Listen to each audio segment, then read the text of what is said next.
Oh boy, am I hungry. I want fries, a hamburger. No, make that 2 fries. You want anything?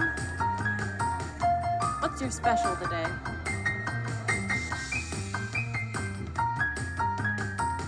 Episode 9. Hi, welcome back to the Northwest Builders Lunch Hour. Today we have an awesome lineup for you. We've got Kamika Bruland and Anthony Taing from CoLab Media. Anthony is the owner. Kamika is the... I'll have to break that up for a second here.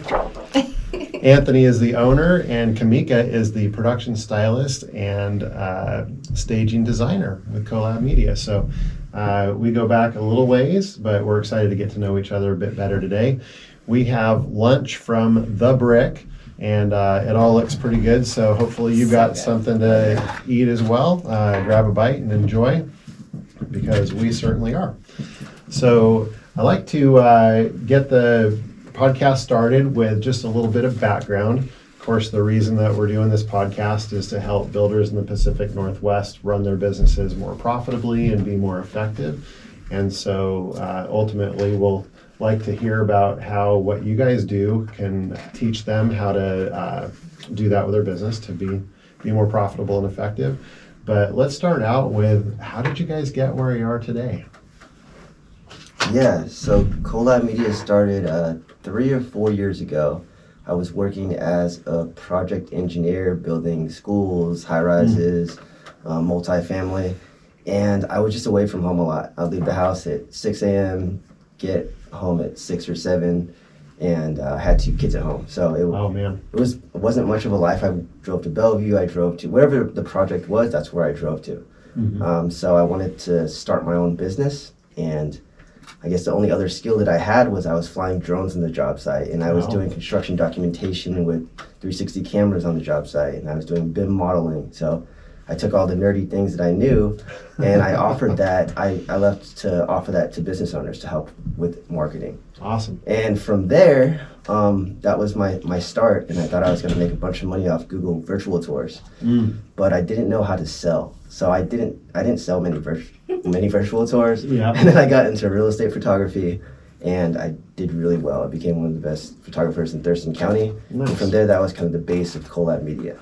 Okay. And then brought Kamika along to start staging alongside the media to make just a cohesive marketing product. So instead of hiring the stager and the media separately, we worked together to make that happen, and we still do. Oh, fantastic. Yeah, that's kind of the gist of it. Okay. Yeah, it's been a lot of fun, and I think when we first started working together, that's really like how our relationship developed as well. Okay.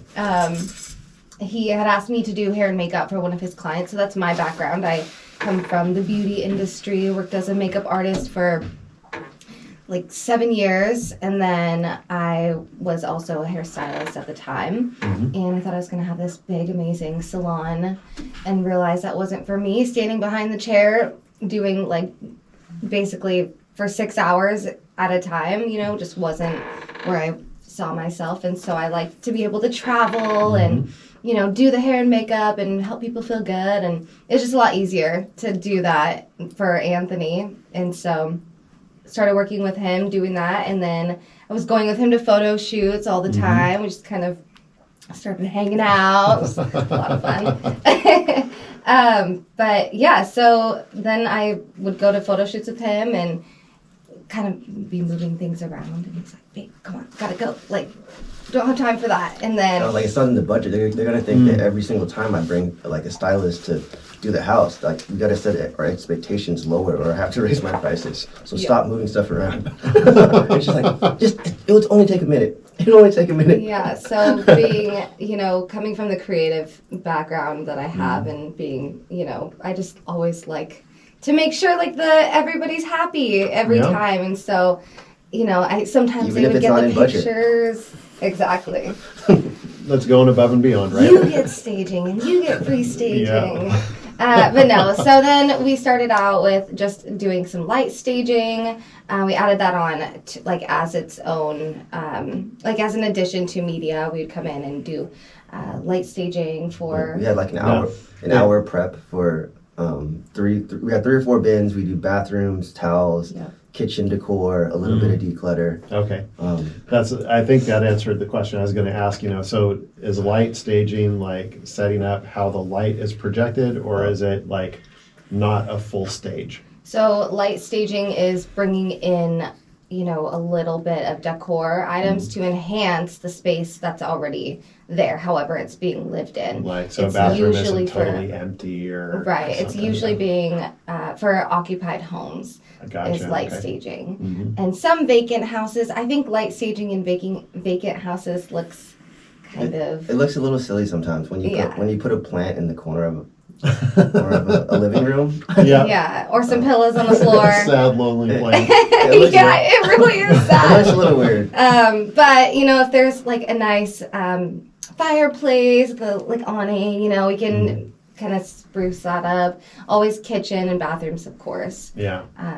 But So obviously, doing makeup and hairstyling and that sort of thing, you've got an eye for design. right. How did that translate into home furnishing and that sort of stuff? Yeah, I guess just because we were really heavy in real estate, that there was more of a need for that for the staging than my passion was for doing hair, because I was working in a salon and I was trying to convince these people that they, had to pay $400 or $500 for their hair, and they didn't want to pay it. They were just like, I want a $150 hairstyle done in an hour and a half, make it happen. And I was like, absolutely not. That is not me. Yeah. So kind of let go of that idea and kind of circling back to that, because we've had staging for 2 years now.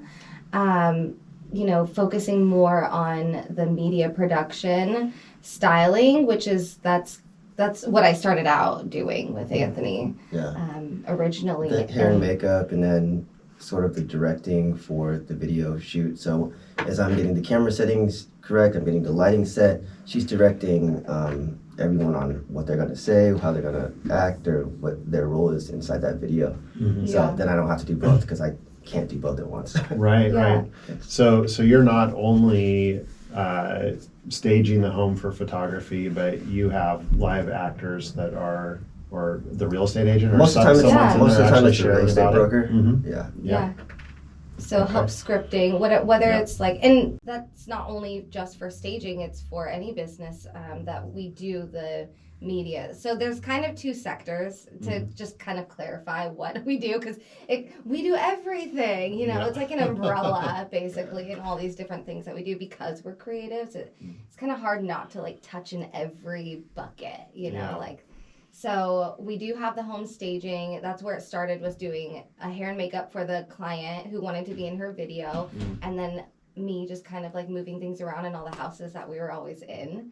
And so I guess like, if you want to help me out here, I mean, because there's yeah. so much. Yeah, so I think there's really there's a few sectors to our business.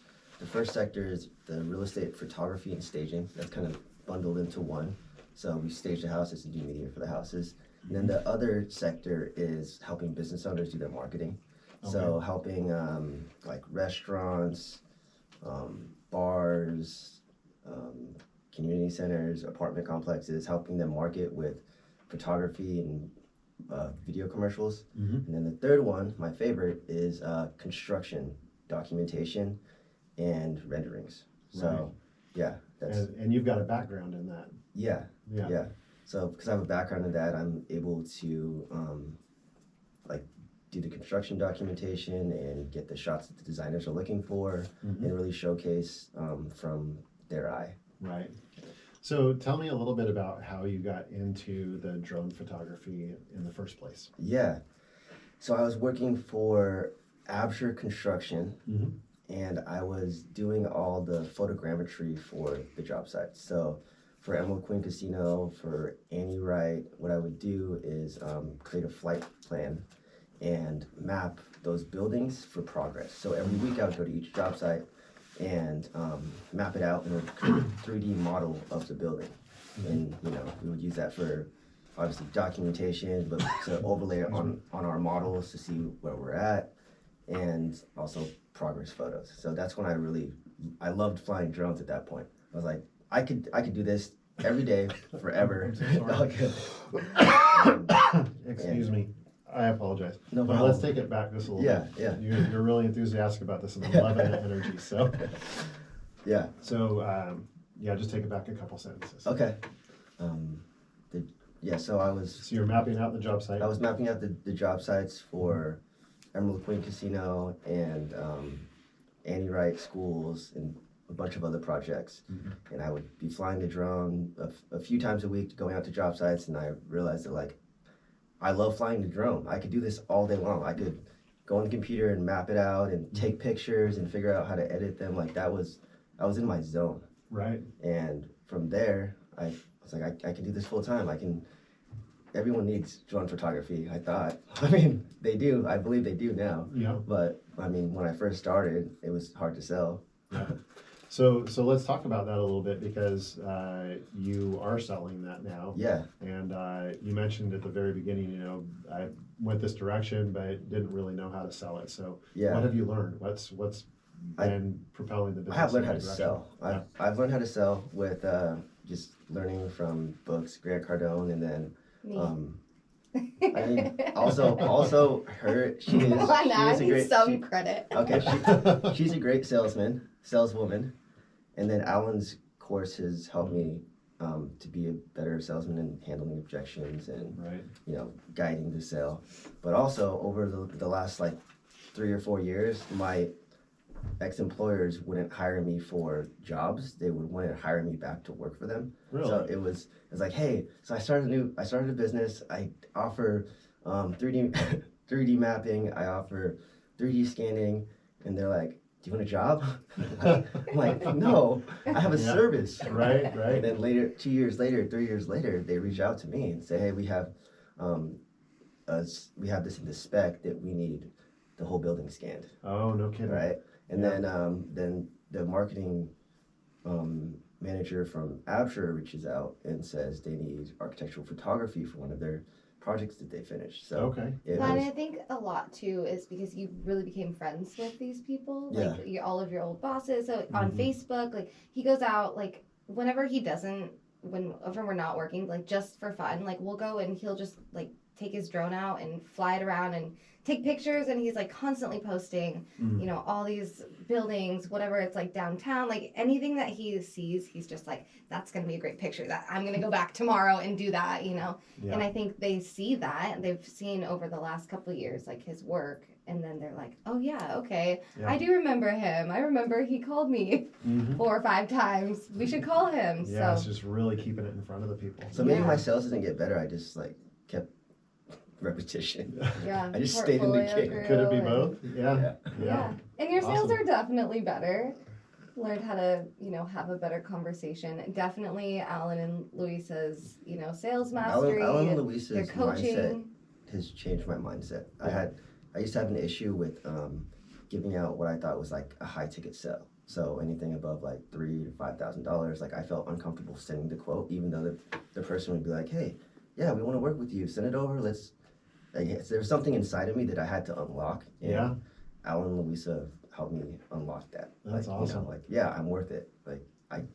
That's my service. That's Mhm. what we charge, and this is the value that we give. I can be okay with that now. Yeah. Yes, you can. So, just for everyone out there who may not know who Alan and Louisa are, we'll go ahead and throw their info in the show notes. But Alan and Louisa with Accelerate Growth Coaching, Yeah. we met through Accelerate Growth Coaching's business masterminds. So that'll be probably something that we cover in a future podcast. We'll have them on as a couple guests, and they can That'd share be their awesome. story. So, Yeah. For sure.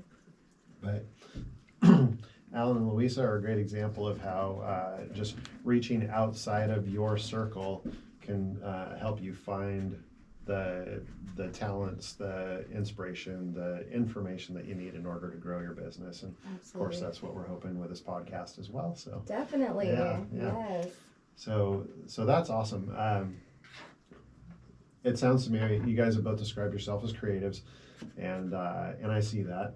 So just in your everyday world, you're probably walking around just thinking, like when you're doing the staging, it's like Yeah. you're not intentionally giving away a free service. You're just like, this isn't right, and I need to fix it, and that Yeah. sort of thing. Yeah, every day. Yeah.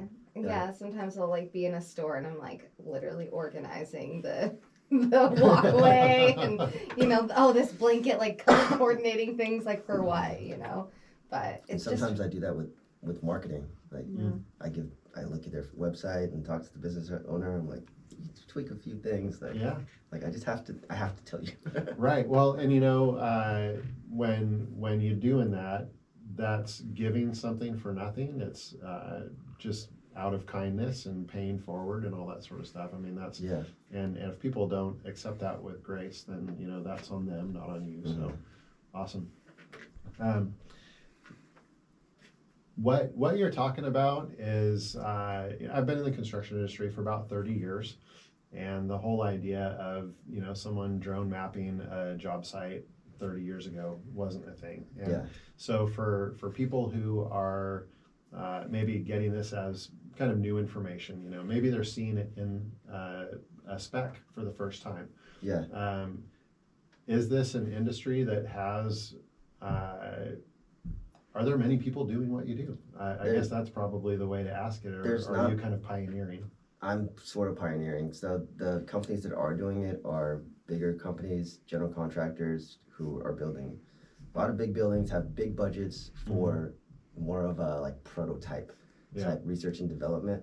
Those are the companies that are pioneering it, as well as myself. Obviously, a lot lower budget. I was doing it with Apture's money before, but now it's my own. Right. Yeah. Those companies are probably doing it in-house. Yeah. Yeah. And a lot of companies aren't going to have the budget to do something like that in-house.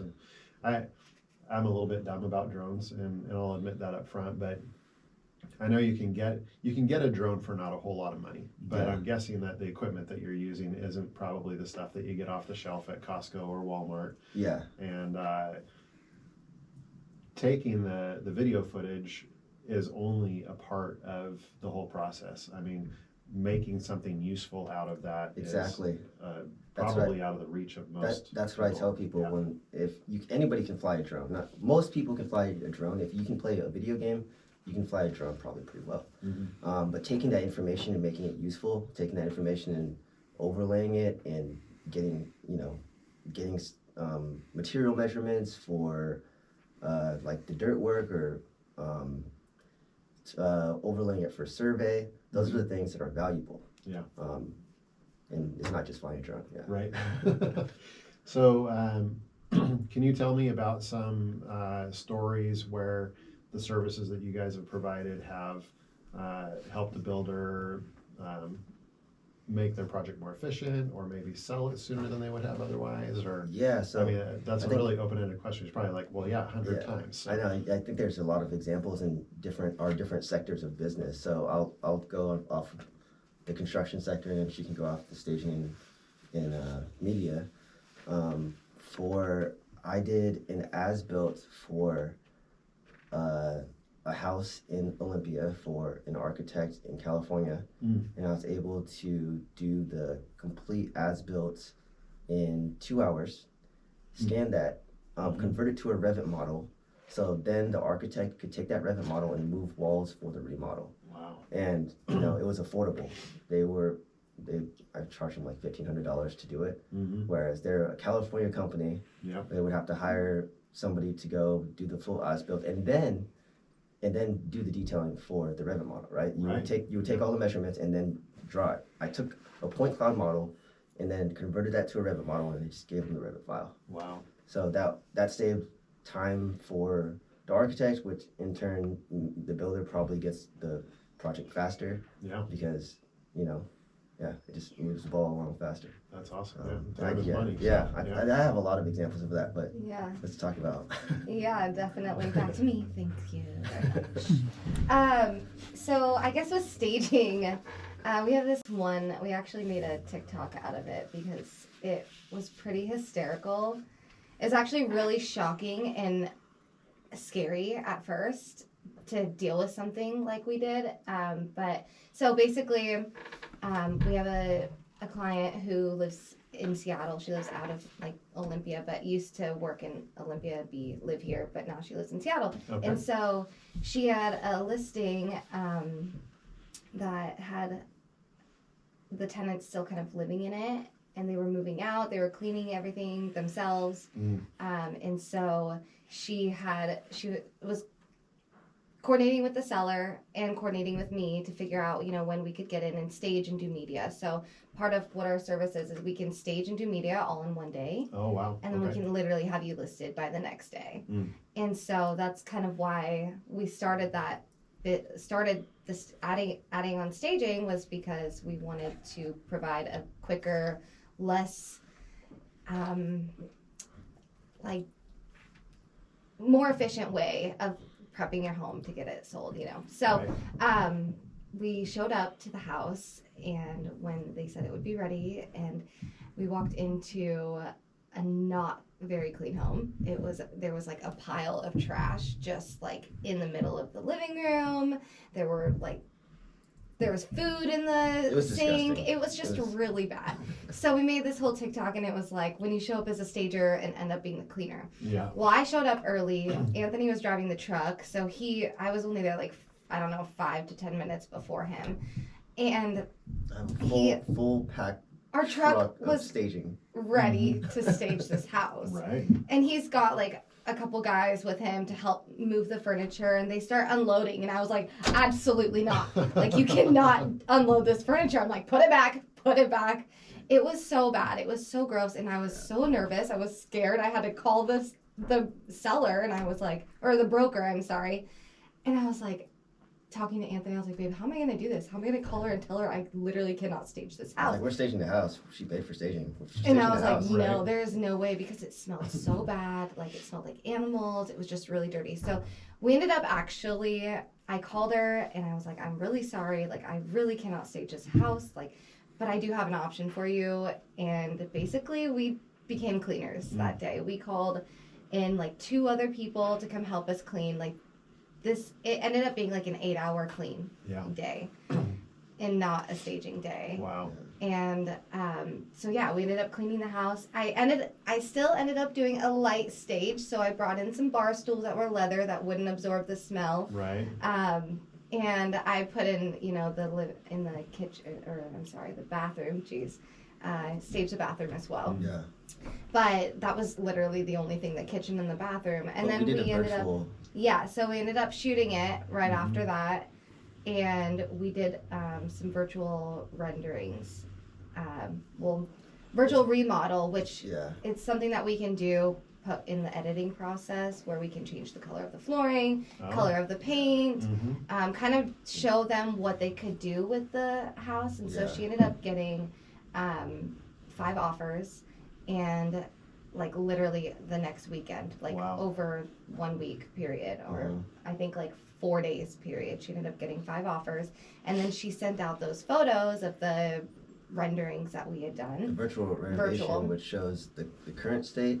And then the next one's like nice redone cabinets, nice flooring. Yeah, because consistent paint throughout the walls. Essentially, somebody who would be buying the property would be like an investor. Somebody's going to come in and flip it.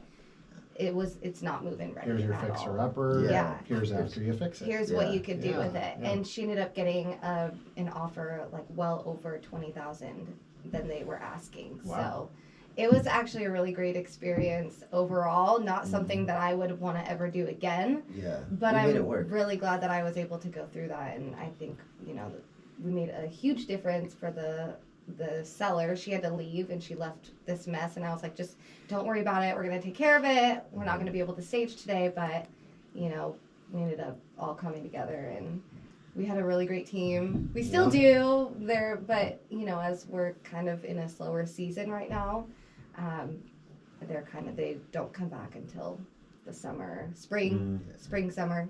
Yeah. So that's why we kind of focus more on the media during the winter. Mhm. I also don't like staging in the rain. Yeah. She So also doesn't like staging in the hot sun, so Yeah. there's like a time period where it's perfect for staging. so spring and fall only. A fair weather stager. Yeah. No, we actually this summer it was really hot. Like I don't know, it was like 97 or 100 or at least. And it took us 3 It's like days those to two stage. hot summer days. Yeah, it took us You 3 staged at days night. to stage. We started at night, like Yeah. 9:30 at It night. was still hot. Mhm. Oh my gosh, we were sweating. There's no air conditioning in the houses in freaking Washington. It's insane. But I think that's Yeah. a great example of like our core values of what we do is your real estate marketing partner. Mhm. Is that if you take better photos, if you do staging, the house is gonna sell for more. It's gonna sell faster and for more. Yeah. But really what we're aiming to do is give that broker more leads and have the client experience have a better experience. Like my broker did this for me and it sold for more and they went all out. So really for me my job is not to just take great photos. That's what is already expected. We do that and have great staging. Yeah. But it's to have your client rave about you and you get more leads for a real estate broker. Right. Okay.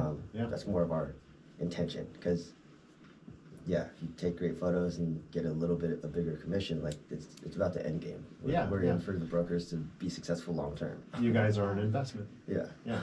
So that kind of leads into a couple of good segues. I'll ask both questions at once, and then we can answer them. And if we forget what they are, we'll just move on with Okay. life. Yeah.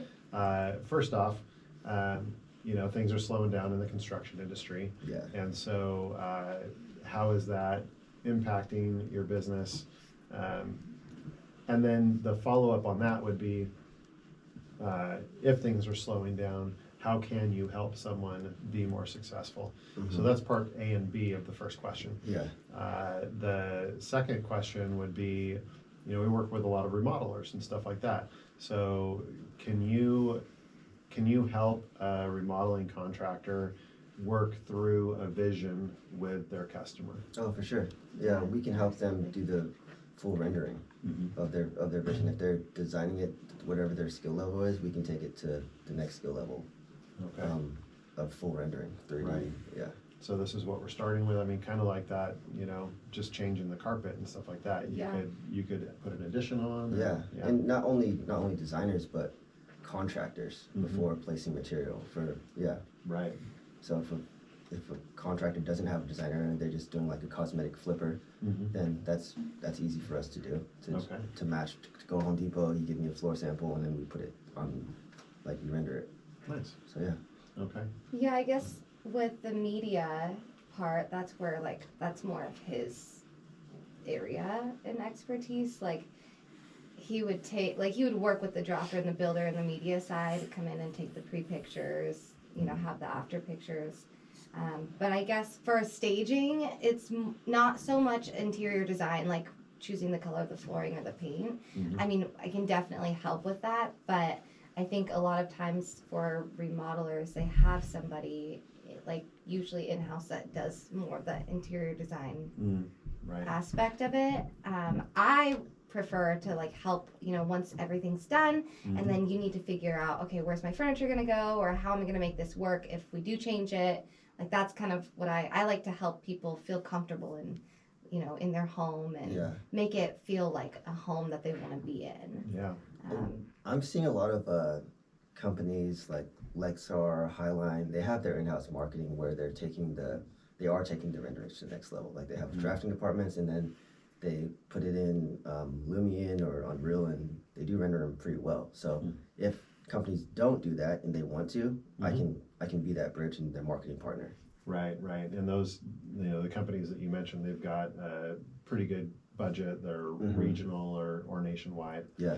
And so for a competitive aspect, you guys can help someone who doesn't have that kind of budget and in-house Absolutely. resource. For sure. Yeah.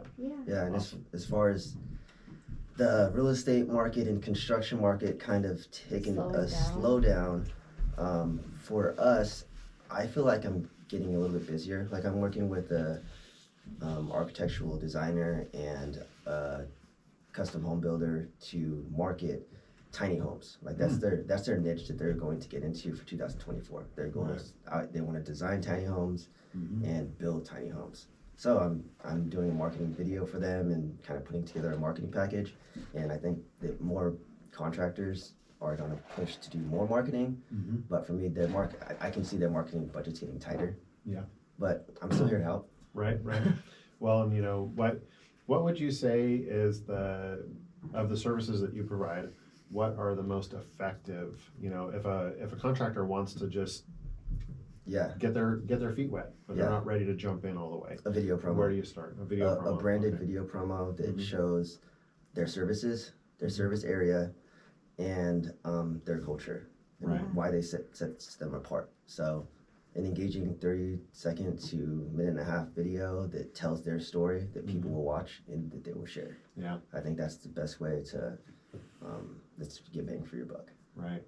Absolutely. And then what platforms would you distribute that on? Yeah, Instagram, every platform. Instagram, Website, every platform. especially, but usually Yeah. Facebook, Instagram, and YouTube, YouTube. LinkedIn. If you have a YouTube channel, Right. LinkedIn is a great one. Yeah. I think I see a lot of builders and people in construction on LinkedIn. Like that's like a huge platform for them. So Yeah. And a video promo is something that can last for a long time. Like you can use a video for 3 to 4 years until your company grows again, really, if you have the same services. And then spread out on all the platforms. Like it's a great way to tell your story and introduce yourself before you sell to your client. And a lot of people might not know like what to say, but that's why, you sit down with us and we get to know your business and, what is your company culture like? And we'll ask you all the right questions. Stuff, something that we've learned with Alan and Louisa as well. Right. How to ask the right questions. Yeah. And that's really helped us to create a script for the builder or whoever it is, our client, whether you're selling a product, a service, or your brand, it's something that we can help translate to your potential clients. Right. This meal was brought to you by Truss Components of Washington. Make sure to subscribe so you don't miss the next hot dish, and feel free to invite a friend for lunch next time.